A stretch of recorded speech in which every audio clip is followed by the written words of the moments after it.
Part 12, Chapter 41, Chained, even when you're free. There was no way I could have known what to expect. The healing path I'd set my feet upon was uncharted territory. There was jungle all around me, filled with vipers, jackals, and lions waiting to tear me apart. I had made an assumption when I started out on this journey. It was a false expectation, which grew to be a mighty hindrance in my path. I assumed my path of wholeness and integration would be one that could be accomplished quickly and without significant disruption. The truth I will not hide from any of you is this: if you have suffered a lifetime of abuse, pain, suffering, neglect, and bondage, those wounds need time to heal, and they can't be dealt with all at once. One of the deepest of wounds is the loss of identity. Identity only slaves can know. The slavery of my life did not openly look like the days of whips, chains, and hours grinding cotton or smashing my way through grain, but it was slavery all the same. The truth is, if you've never known the way of the living as a slave, it is so hard to imagine, comprehend, or understand. Many of us are insulated from this idea of slavery as our modern creature comforts ensure our ignorance. More people woke up today as slaves than at any other time in the history of the world. All too often, it does not look like children in sweatshops in a third world country, but like the people in line at the grocery store who you bumped into last week. Modern slavery is more than a way of living. It is an identity. It is quite literally who you are. It is what begins to make up the essence of yourself. Who you are when you look in the mirror is not a person of choice, but a person bound by manipulation, submission, and mental shackles. The world of free thought and self-determination is as foreign to you as being born in a distant country with another culture, skin color, and native tongue. You cannot imagine what it is like to be them, to be one of the free. Many have read stories of slaves or victims of abuse who return to their pimps, their dealers, or their masters and perpetrators, and allow the collar of control to once again be cinched down tight. These stories are maddening and frustrating to those who read it and have not tasted of this torment. What you cannot understand is that slavery and bondage become familiar, and freedom is foreign. Freedom is a dialect you've never heard. It is an ideology, estranged and confusing. It is a way of being even harder to learn and receive when those around you are often terrified by the mere mention of your past shackles. You feel the fish out of water relates to you best. The world of thinking and choosing people are the searing sun on your scales and air in your gills. They are not of you. They are unknown, distant relatives of a species you do not recognize. What does it feel like to wake up and decide what to do with your free time? What does it mean to have the ability to say no? How do you answer someone's question when you don't know? Ignorance in the underworld of the families and our silvery servitude is the single most punishable problem.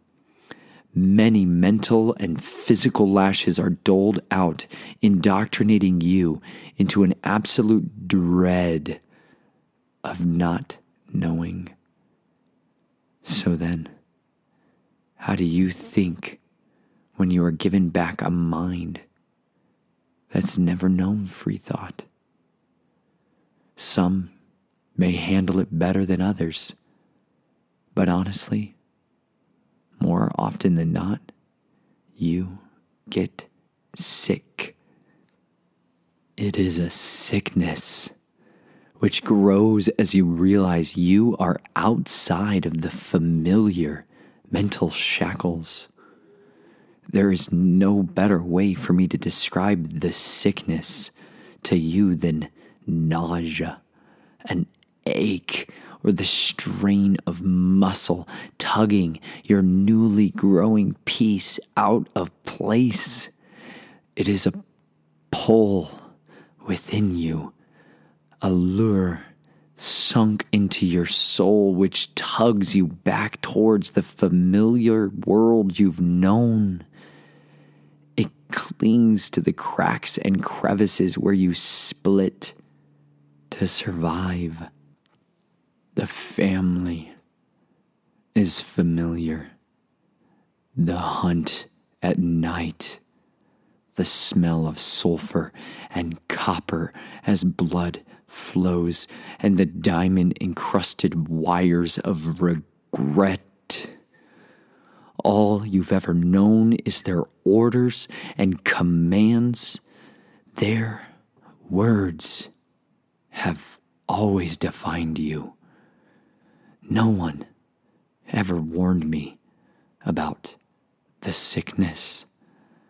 I don't know if I could have done it if I had known how hard it would be just to be free.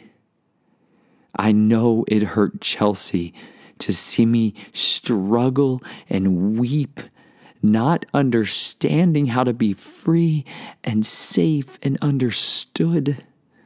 How did you explain to someone something as bizarre as this?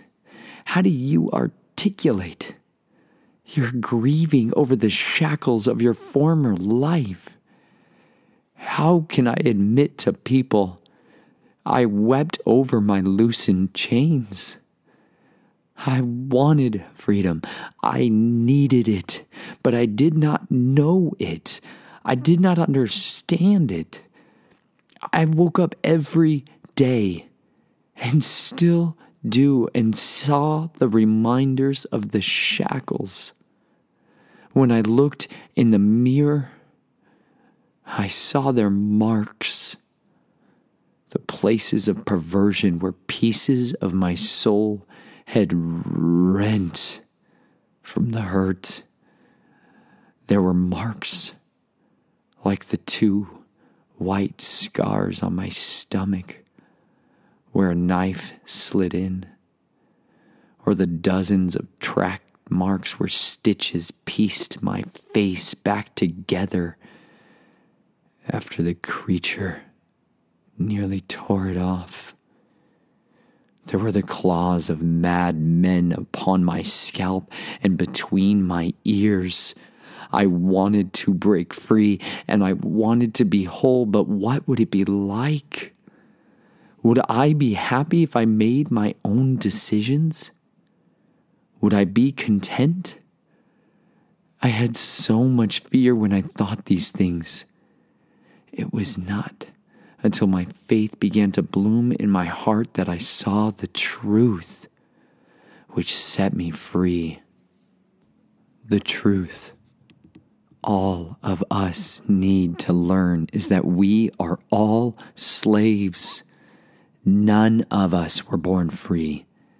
We were enslaved to the nature of sin, the fallen state of our flesh, and the fickle lies of those wicked ones who came before us, which wages a perpetual war against the spirit of truth. We are enslaved into the corporately controlled conspirators of civilization who've shaped it into the form of the fallen one's kingdom. Its desires do not abide in his word, nor hunger for righteous and set-apart living. They long for the poisons that corrupt our character and soil our soul. There is an active war against living in obedience to Yahweh's instructions, and its casualties pile higher every day. It is the sickness of us all. The shackles I wore were literal. They were cushioned cuffs to ankles and straps in vices. They were psychological, biologically, and mechanically seductive, and more powerful than you can fathom. They ensnared me like a wolf in a trap. My spirit was born again the day I chose to cling to the rock of salvation, Jesus, Yeshua the Redeemer. My spirit longed to be a man of righteous living who was known by his Savior. I wanted to have the face of my God shine upon me, and I wanted him to incline his ear to me. I ached to prostrate myself before the King of Glory and be in his courts day and night. I hungered for the incorruptible immortality promised to me. I longed for his wisdom, truth, and hope, and yet the familiar world of slavery called me back. The familiar shape of tunnels, seducing shadows, and the promised relief those addictive chemicals offered me kept luring me back. The sickness calls us all. We who have become traitors to this world and the kingdom of darkness are their greatest enemies and deadliest foes. The enemy and his ministers, apostles, evangelists, teachers, prophets, and priests utterly hates us who choose to follow the way. And he is a masterful expert at baiting the hooks to lure us back to our familiar abodes.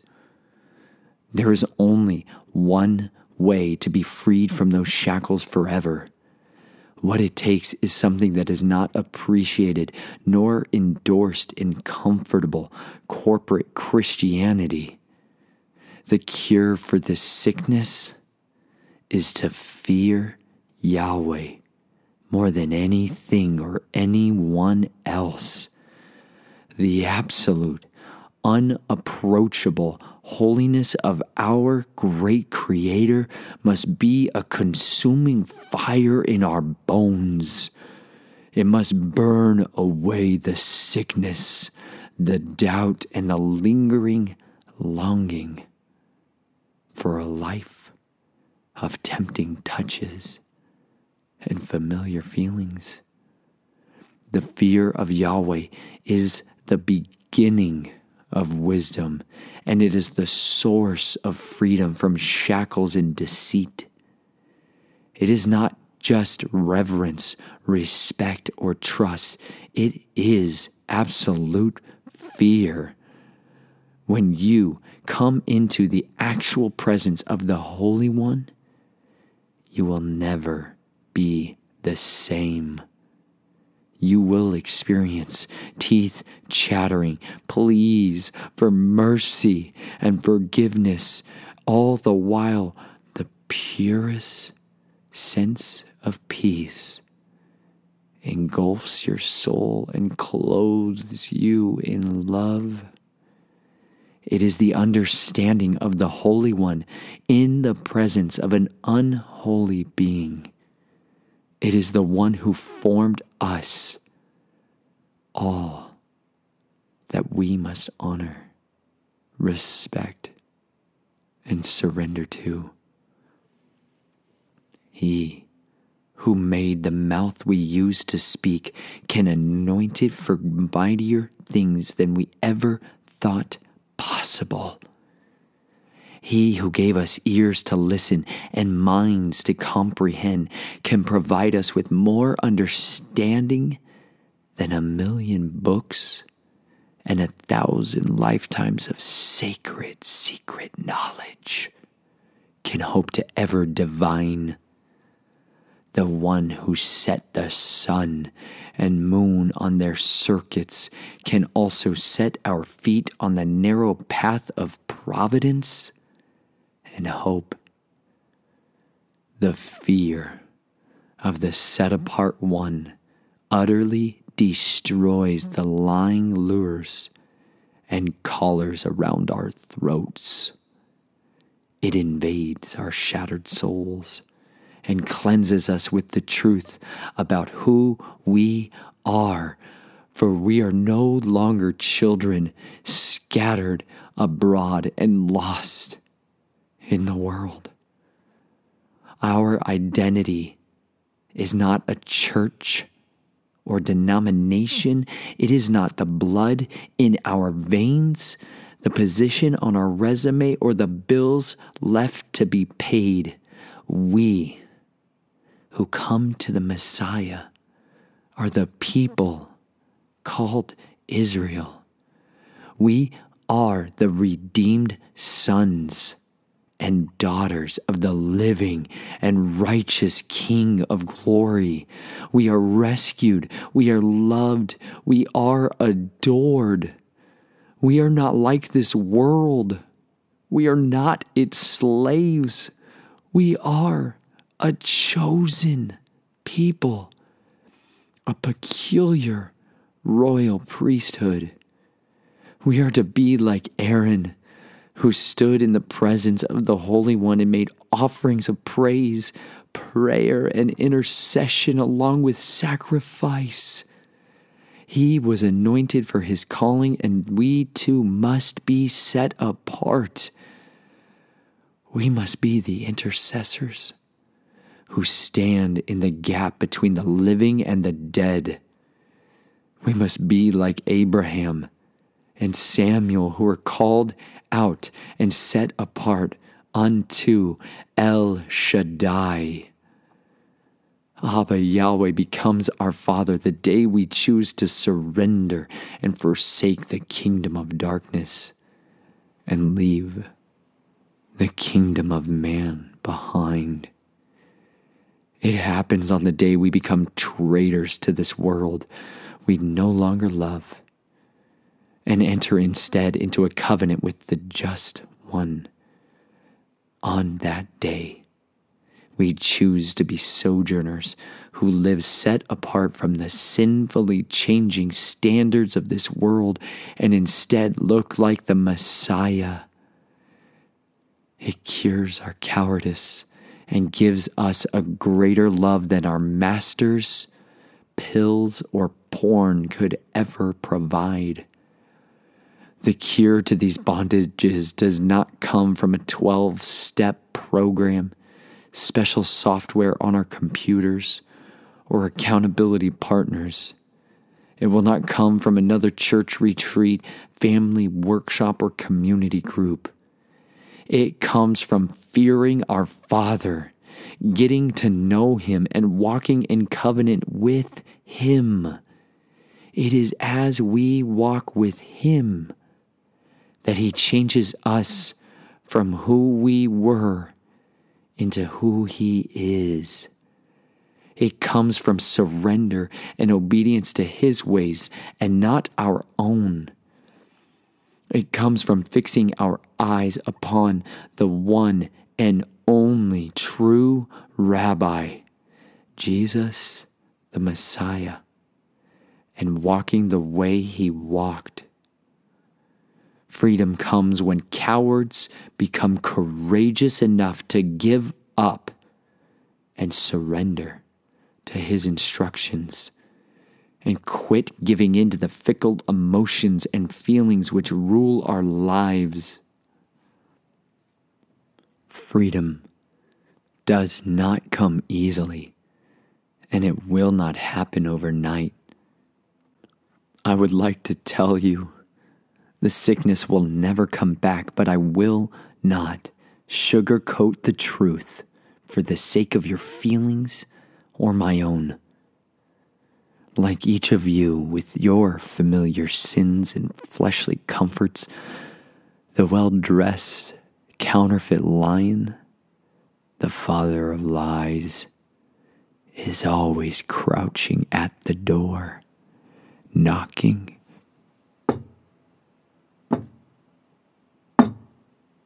and enticing us to return. He does not look like a red devil with horns, but like the warm relief we'd feel from just one drink, one click, or one extra glance. The enemy looks like the innocent flirtation with a coworker, or the text message to an ex-partner at night. The enemy's lures are beautiful, elegant, well-spoken, flattering, and enticing. They are custom-made, candy-coated razor blades, which taste delightful, but can spend years gestating before they bleed us to death. The Prince of Darkness transforms himself into an angel of light, and his ministers, teachers, and followers and slaves are just like him. When I made deals with devils, they rarely, if ever, looked like the Hollywood versions of the demonic, or like a haunting red-eyed nightmare of dread. They are more intelligent than you can imagine, as they have spent thousands of years studying, manipulating, and controlling their hosts. All too often, the restless, shape-shifting spirits looked like men of power and prestige, or ageless beings of splendor and light. They knew me so very well. They knew how to entice me and offer me things I'd only ever privately dreamed of. They knew my secrets and where my heart hid hopes I'd never spoken aloud. They provided me a temporary escape, and they offered me power and invincibility if only I let them in. If only I gave them permission or gave them over my will. It was an exchange of goods, a transfer of services, but it was free will for shackles and joy for misery. They are leeches on people's bodies, their spirits, and their souls. They are spirit-born vampires of hope and health, draining their hosts down to despair and death. You don't have to do a black magic ritual or sign a contract with your blood. It may just be that you are willing to do whatever it takes to make it in whatever arena you wish to conquer, excel, or capture. You need only to come into agreement with them or give them permission to enter the tabernacle of your heart and plunder your goods. What is it they offer you? What are the secret transgressions that control you and keep you from being free? Why do you let them stay in the darkness where they rule you and keep you as their own? How much longer will the father of lies seduce you, while the Father of truth is looking into the distance, waiting for his child to return? Come to Messiah. Come to him with your bloody hands, your corrupt character, your compromised ethics, and shady dealings. Come to him with the deeds of devils and hopeless despair. Come to him with your cowardice, and come to him with your grief. Come to him with the rusting lures of the enemy buried in your flesh, and see that the great physician specializes in healing wounds just like yours. Do not let the familiar feelings of slavery draw you back. The grumbling and complaining Israelites in the wilderness longed for the bondage of Egypt, the food of their familiar master's table. And we are just like them. But let us instead be like the children of the Israelites, who were born in the wilderness, who saw the all-consuming fire of Yahweh in their midst, who were fed and nourished by the daily bread, who kept the instructions of the Father and drank of his living waters that flowed from the rock, which was Jesus. Once they were fed and fueled, they were made ready for war. They understood their identity was not in the land they came from, but from where they were one day going to be. They knew they were passing from this wandering place to the place of the pilgrim's promise. We too must learn our promised land is waiting on his narrow path to life. Those Israelites grew strong in their identity and authority. They became those who were bold and courageous enough to step into occupied enemy territory and take back their inheritance. They were children born for such a time as this, and so too were you. We too have been the wanderers, those without homes, who were trafficked from church to church, parish to parish, denomination to denomination, waiting to find a place where our restlessness would relent and our heart would tell us, abide. We too have been born into generations of death, murder, and abuse. We also have been the ones who keep trying to convince ourselves if we just made a little more money, had that other guy's job, or were famous like that lady, we would finally feel peace. Do not believe the lies of impotence, monotony, and failure. You are yet to know the fullness of freedom found in one day lived as a co-laborer with the Prince of Israel. The narrow way he calls us to will not be familiar but foreign. The lands of the living are a mystery to the dead.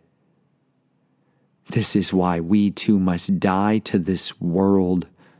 We must impale this flesh on the stake as he did, and let his resurrected power rule in our hearts.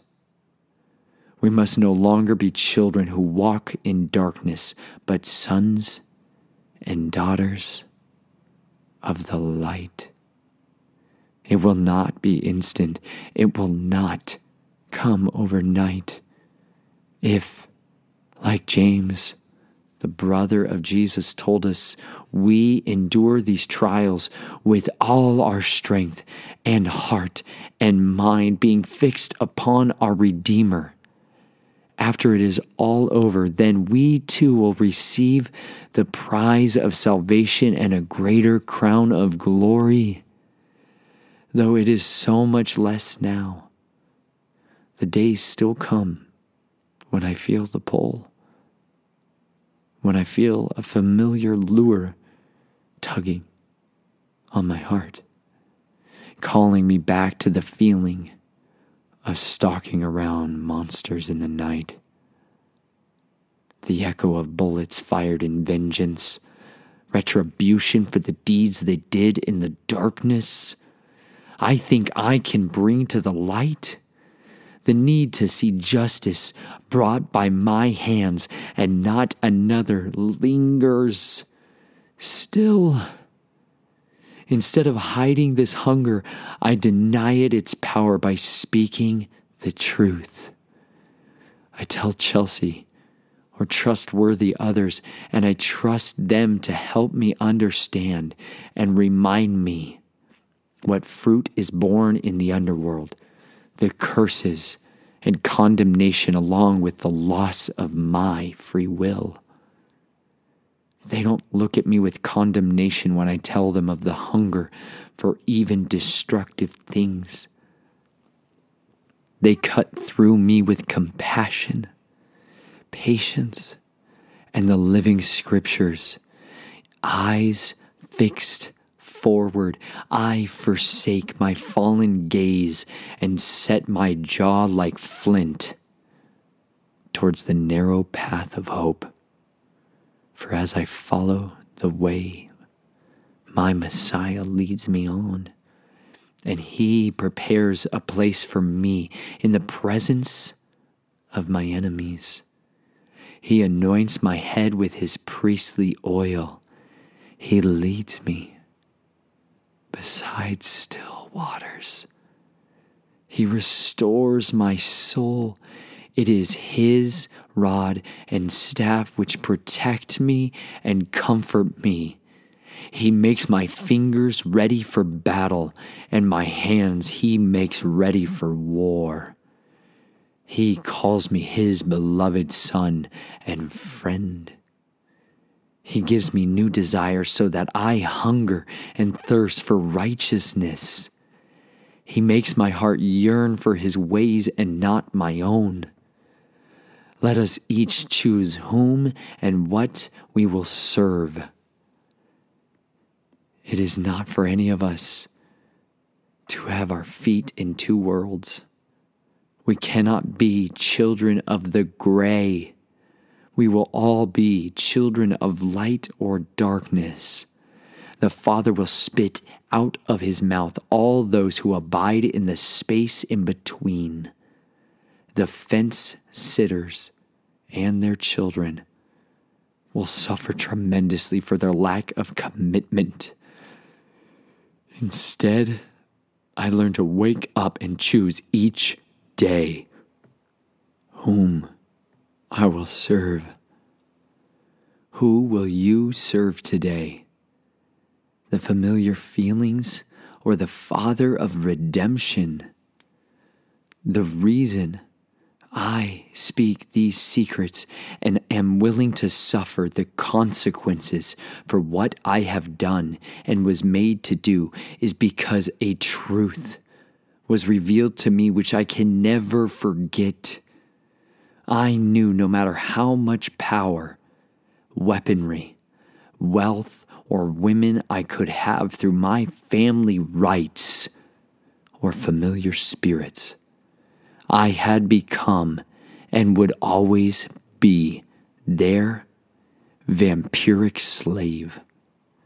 I also learned my familiars were just as enslaved to their fallen masters, who themselves were enslaved to the dragon.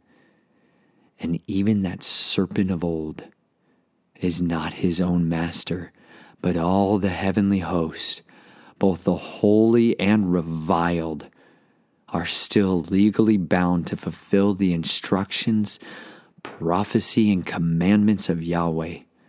No one, not even the purest of bloodlines, can wholly serve 2 masters or 20 handlers.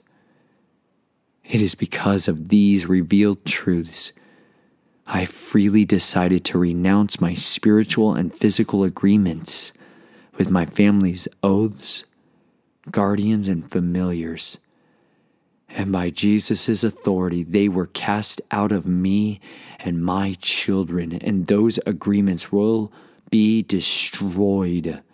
They will never return so long as I choose not to come back into agreement with the kingdom of darkness.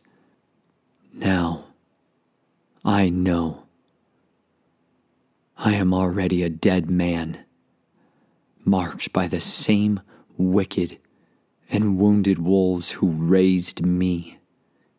But I am honored to be dead to this world, because I have been raised to a new life with the conqueror of death, Jesus of Nazareth.